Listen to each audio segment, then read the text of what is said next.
Imagine waking up, realizing the life you are living is not entirely your own. Every decision, belief, and desire might have originated from the expectations and conditioning of the world around you. You play the expected roles and seek outward success, yet a quiet unrest lingers, a persistent sense that something is missing, despite doing everything right. While psychologists of his time focused on adjusting individuals to societal norms, Carl Gustav Jung looked for the philosophical roots of this modern malaise. As a pioneer of depth psychology, he ventured into the hidden realms of the unconscious to find where our true nature had been buried. Ignoring this internal friction keeps us trapped in a surface-level existence. To Jung, embarking on self-discovery was an existential necessity, because life only truly begins when you uncover who you are beneath the noise. Childhood conditioning teaches us to navigate the world by suppressing parts of ourselves. We hide specific emotions, desires, and vulnerabilities to secure rewards of societal acceptance, love, and safety.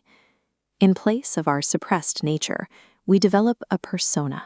Jung identified this hidden storage as the shadow, the aspect of the psyche containing our rejected fears, unacknowledged desires, and even untapped strengths.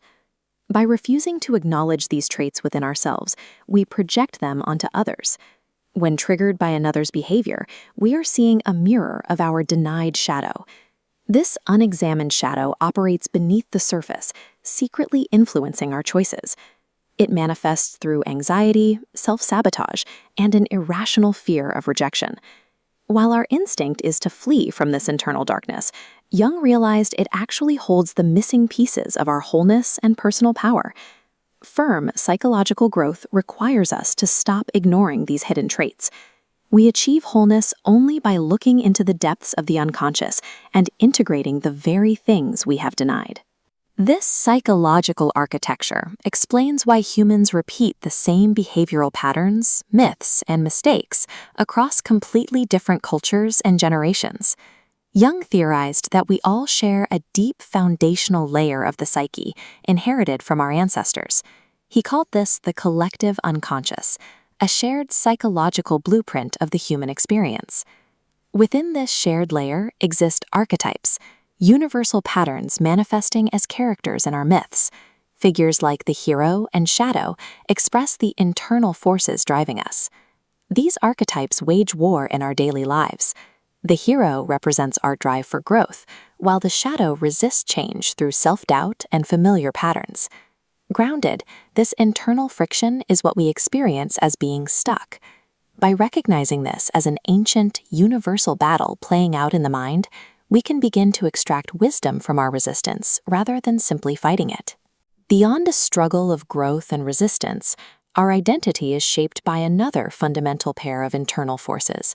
Jung called these the anima, the inner feminine energy of intuition and emotion, and the animus, the inner masculine energy of logic, structure, and assertiveness.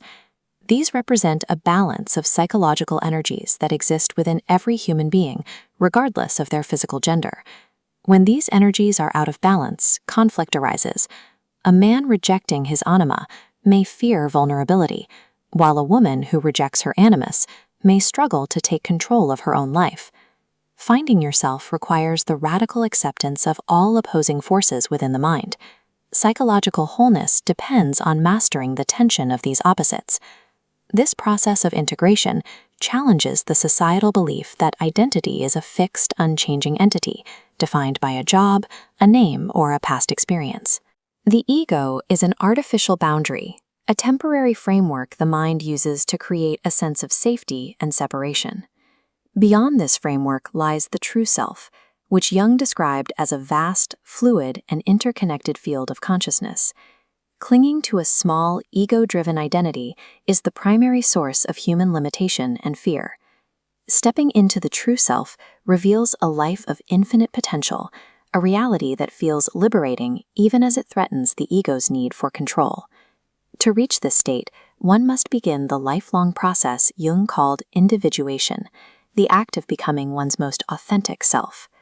This starts with embracing the unknown. When mental discomfort or anxiety arises, Face it with curiosity instead of running back to familiar distractions. Interrogate your shadow by analyzing your intense emotional triggers. These projections are direct leads to the hidden strengths and wounds that are currently driving your choices. Pay close attention to the unconscious mind. Dreams, deep intuitions, and synchronicities serve as messages from the self, providing signals needed to move toward wholeness. Release your attachment to rigid labels. By letting go of the roles society expects you to play, you create the space for your identity to continuously evolve. The search for identity concludes with the realization that the self you sought was never lost. It has been there all along, waiting beneath the mask to be remembered.